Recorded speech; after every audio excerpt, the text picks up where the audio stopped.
Indiana. We expect an update today from state and local officials on the cause of this massive plastic recycling plant fire there that has displaced thousands of people. Incredible video.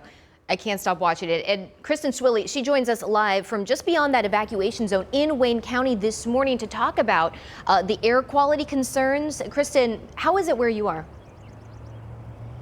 You know, I can tell you it's not too terribly bad compared to even yesterday morning. I'm at Fairview Elementary School. That's where they're going to be having the press conference today here at 2, where we expect to learn a little bit more. But yeah, there is an air quality alert in place, and that's just because the air quality index has reached a level that has been deemed unsafe, especially for sensitive groups. So we're going to be learning a little bit more about that today, along with learning what's going to really happen and what's coming next for the people who live in that half-mile radius evacuation zone and are obviously not in their homes right now. So we hope to get some answers for you later on today. But first, we want to talk about what was said yesterday, because that's really the first time we got some level of accountability and some answers about what happened. Officials laid out very clearly yesterday that from their perspective, this massive fire that has now displaced more than 2,000 people is the fault of a private citizen and property owner.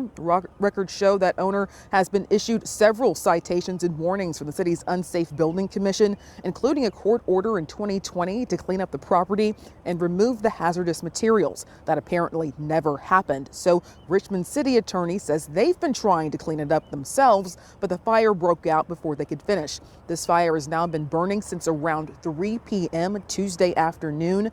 Crews do have the fire under control, but it will still be days before it's fully out. Neighbors describe the scene as surreal, and officials are talking about accountability. They pulled out all the semis and they were all like blown up. It was really scary. It looked like a bomb had almost dropped. The business owner is responsible for this mess, responsible for the disaster, and responsible for putting everyone in danger, from our first responders to our citizens.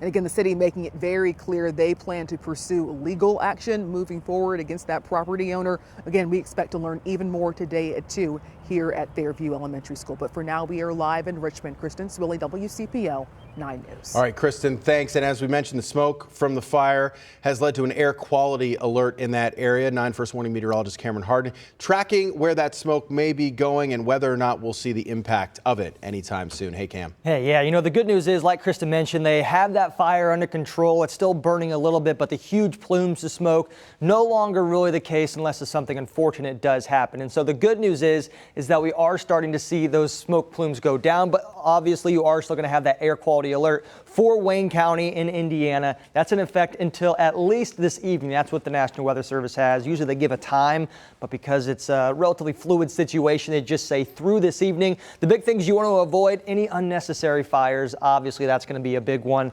Not too windy today, so that helps with all those particles in the air. That's going to be a big issue. So no burning fireplaces inside, no burning wood burning stoves or anything like that, or burning stuff out in your backyard. Time outdoors, obviously that's tough for a lot of people who work outside in Wayne County, but if you can, limit your time outdoors if you're not in that evacuation area. And of course, idling your engine. Don't turn your car on in the driveway and go back inside for maybe 10-15 minutes. Try to avoid that as much as possible. Any little bit that you can do will help on a bigger scale. Guys. Cameron, thank you.